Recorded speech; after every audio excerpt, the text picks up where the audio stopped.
আসসালামু আলাইকুম। আমন্ত্রণ জানাচ্ছি এনটিভির মধ্যাহ্নের খবরে। আপনাদের সঙ্গে আছে আমি মোহাম্মদ ইফতেখার। আজ জাতীয় ঐকমত্য কমিশনে সংস্কার সুপারিশমালা জমা দেবে বিএনপি ও নতুন রাজনৈতিক দল এনসিপি। বেলা 12:30টায় বিএনপি এবং 2টায় এনসিপি এই সুপারিশ জমা দেওয়ার কথা রয়েছে। এদিকে সকালে সংসদ ভবনে স্থাপিত জাতীয় ঐকমত্য কমিশনে সংস্কারের সুপারিশ জমা দিয়েছে রাষ্ট্র সংস্কার আন্দোলন। দলটির প্রধান হাসনাত কাইয়ুম জানান, 166টির মধ্যে 151টি পয়েন্টে তার দল একমত পোষণ করেছেন। গণভোটের মাধ্যমে সংবিধানের সংস্কারগুলো বৈধতা দেওয়ার আহ্বান জানিয়েছে রাষ্ট্র সংস্কার আন্দোলন। বলেছে, প্রাদেশিকের পরিবর্তে বিভাগীয় সরকার প্রস্তাব করেছে তারা, যা অর্থনৈতিকভাবে স্বাবলম্বী হিসেবে কাজ করবে।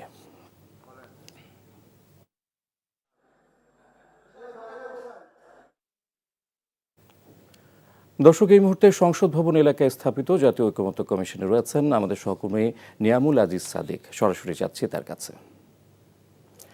সাদেক, আজ কয়টি দল সংস্কার সুপারিশ জমা দিচ্ছে, বিস্তারিত জানাবেন। আপনি বলছিলেন যে দুটি দল আসলে সংস্কার জমা দিচ্ছে। সংস্কারের যে সুপারিশটা, সেই সুপারিশটা জমা দেওয়ার পরে তাদের সাথে ঐকমত্য কমিশনের একটি বৈঠক হয়, যেটি আমরা দেখেছি সকালবেলা রাষ্ট্র সংস্কার আন্দোলনের সাথে বৈঠক হয়েছে। তারা বেশ কিছু প্রস্তাব দিয়েছে। আপনিও বলছিলেন যে বিষয়গুলো হচ্ছে যে প্রাদেশিকের পরিবর্তে বিভাগীয় একটি সরকার, সেই সরকারটাকে স্বাবলম্বী করে অর্থনৈতিকভাবে তারাই নির্ধারণ করবে যে তারা কিভাবে চলবে। ডিসেন্ট্রালাইজেশনের কথা তারা বারবার বলছিলেন এবং বলছিলেন যে ধর্মনিরপেক্ষতার পরিবর্তে তারা ধর্মীয় স্বাধীনতা, নামগত পরিবর্তন। আর আরেকটি কথা আপনাকে জানিয়ে রাখি যে এই যে সংস্কারগুলো দেওয়া হচ্ছে, সংস্কারের প্রস্তাবনাগুলো দেওয়া হয়েছে, 166টি সংস্কার প্রস্তাবনার মধ্যে আমরা দেখেছি যে বেশিরভাগ রাজনৈতিক দলই কিন্তু অধিকাংশ প্রস্তাবনার সাথে একমত পোষণ করেছে। এর ভিতরে বেশ কয়েকটি কথা আপনাকে জানিয়ে রাখতে চাই। সেটি হচ্ছে রাষ্ট্রপতি এবং প্রধানমন্ত্রীর ক্ষমতা ভারসাম্য, সরাসরি ভোটে রাষ্ট্রপতি নির্বাচন, একই সাথে 100টি আসন বাড়ানো জাতীয় সংসদে, প্রাদেশিক পরিষদ নির্বাচন এবং উচ্চকক্ষ নিম্নকক্ষ। যদিও এই প্রাদেশিক পরিষদ নির্বাচন নিয়ে বেশ কিছু বৈপরীত্য রয়েছে। আমরা দেখেছি গত কয়েকদিন যে দলগুলো এসেছে তারা বলেছে যে প্রাদেশিক সরকারের মতো অবস্থান বাংলাদেশে নেই, কিন্তু অন্যান্য যে বিষয়গুলো, ক্ষমতার যে ভারসাম্য আনা, সেই বিষয়গুলো নিয়ে তারা মোটা দাগে ঐক্যমত্য হয়েছেন। এই বিষয়গুলো বাস্তবায়ন কীভাবে হবে সেই বিষয় নিয়ে আজকে কথা বলেছে রাষ্ট্র সংস্কার আন্দোলন। তারা বলেছে যদি দীর্ঘ সময় লাগে সেক্ষেত্রে গণভোটের মাধ্যমে এই বিষয়গুলোকে একটি বৈধতা দেওয়ার জন্য তারা চেষ্টা করতে পারেন। এই ধরনের একটি মতামত তারা ব্যক্ত করেছেন। তবে অন্যান্য দলগুলো বলেছে যে এই যে বিষয়গুলো রয়েছে, যেই বিষয়গুলোতে তারা একমত পোষণ করছেন, সেগুলোতে তারা এক ধরনের বৈধতা দিবেন, যেটি পরবর্তীতে কোনো গণতান্ত্রিক সরকার এসে সেটিকে বৈধতা দিবেন তাদের পার্লামেন্টের মাধ্যমে। তো এখন পর্যন্ত এই অবস্থা। কিছুক্ষণ পরে বিএনপি তাদের সুপারিশমালা জমা দিবে। সেই সুপারিশমালায় তারা কতগুলোতে একমত হয়েছেন সেই বিষয়টি আমরা জানার চেষ্টা করব। তার সাথে নতুন যে রাজনৈতিক দল এনসিপি, তারা আসবে, তারা এসে তাদের সুপারিশমালাগুলো জমা দিবে। যদিও আমরা গতকাল জানি যে তারা বয়স কমানোর একটি বিষয়ে ভোটার হিসেবে 16 বছর করার একটি দাবি তারা তুলেছে, যেটি নিয়ে বেশ আলোচনা হচ্ছে। দর্শক, জানছিলাম রাজনৈতিক দলগুলোর সংস্কার সুপারিশ জমার খবর।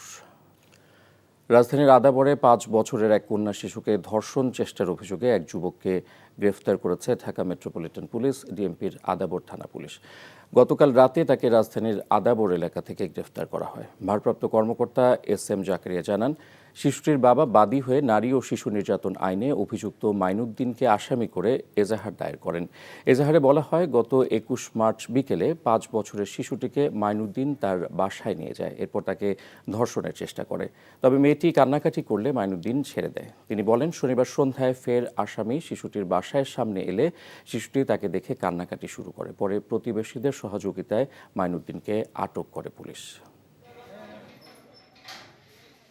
গতকালকে 4টার দিকে, বিকেল 4টার দিকে ভিকটিমকে তাদের অজান্তে অভিযুক্ত তার নিজ বাড়িতে নিয়ে যায়। মেয়েটা তাকে দেখার সঙ্গে সঙ্গে সে চিনতে পারে এবং সে আবার তাকে দেখে কান্নাকাটি শুরু করে। সঙ্গে সঙ্গে তার বাবা মাকে জানায় যে ওই ছেলেটাই কালকে আমাকে নিয়ে গিয়েছিল। এরপরে তার বাবা এবং স্থানীয় লোকজন ওই ছেলেটাকে আটক করে এবং পুলিশের সংবাদ দেয়। তারপরেই তো আমরা তাকে নিয়ে আসলাম। এদিকে সাভারেও জমে উঠেছে ঈদ বাজার। পবিত্র রমজানের শেষ দশকে অভিজাত শপিং মল থেকে শুরু করে ফুটপাতের দোকানগুলোতে নেই তিল ধারণের ঠাঁই। প্রিয়জনের হাতে ঈদ উপহার তুলে দিতে বিপণী বিতানগুলোতে এখন উপচে পড়া ভিড়। কাঙ্ক্ষিত ক্রেতার সমাগমে খুশি ব্যবসায়ীরাও। আরও জানাচ্ছেন জাহিদুর রহমান। দোকানে দোকানে ভিড়, কেনাকাটায় ছড়িয়ে পড়েছে উৎসবের আমেজ। পছন্দের বাহারি ফেব্রিক্স ও নানা রঙের সমন্বয়ে কটন, জর্জেট, সুতি, জামদানি ও প্রিন্টের বৈচিত্র্যময় ডিজাইনের পোশাক ছাড়াও জুতো আর প্রসাধনীর দোকানগুলোতে ক্রেতার সমাগমে হয়ে উঠেছে জমজমাট। তবে দাম নিয়ে রয়েছে মিশ্র প্রতিক্রিয়া। প্রতিটা ড্রেসের প্রাইস অনেক বেশি, 11,000, 12,000, 15,000। তো দেখা যাচ্ছে যে যারা নর্মাল ফ্যামিলি থেকে আসে তাদের জন্য কিন্তু ড্রেস কেনাটা অনেক টাফ হয়ে গেছে। আগের বছরগুলোর তুলনায় এবার একটু বেশিই দেখতেছি, তারপরেও দেখা যাচ্ছে যে আবার কিছু কিছু দোকানে রিজনেবল আছে, আমাদের মানে সাধ্যের মধ্যেই আছে। Savar city centre, new market, Razzak plaza, Quraishi market, Chowrangi market, Sena shopping কমপ্লেক্সে সামর্থ্য অনুযায়ী নতুন পোশাক, অলংকার ও সাজসজ্জার উপকরণ কিনতে ভিড় করছেন ক্রেতারা। প্রতি বছর ঈদে বিপণী বিতানগুলোতে ভারতীয় পোশাকের দাপট থাকলেও এবার সেই জায়গা দখল করেছে পাকিস্তানি পোশাক। ফার্সি কাট, আগানুর, সাদাবাহার, তারপর আর ছিল করাচি, এইসব জামাগুলো বেশি পাকিস্তানি চলতেছে আর কি। ইন্ডিয়ান মালটা একটু এই বছর কম চলতেছে,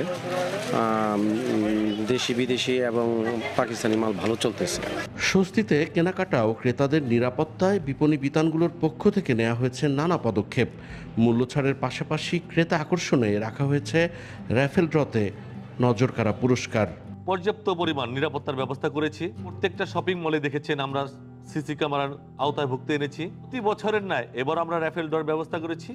ভিনদেশি পোশাকের চড়া দামের কারণে অনেকেই ঝুঁকছেন দেশীয় ফ্যাশন হাউজের পোশাকের দিকে। ভালোই বেচা কিনা হইতেছে, খারাপ না, কাস্টমার আসতেছে, ভিড় জমতেছে, সবাই কেনাকাটা করতেছে। স্বাদ আর সাধ্যের সমন্বয়ে চলছে ঈদ কেনাকাটার পর্ব।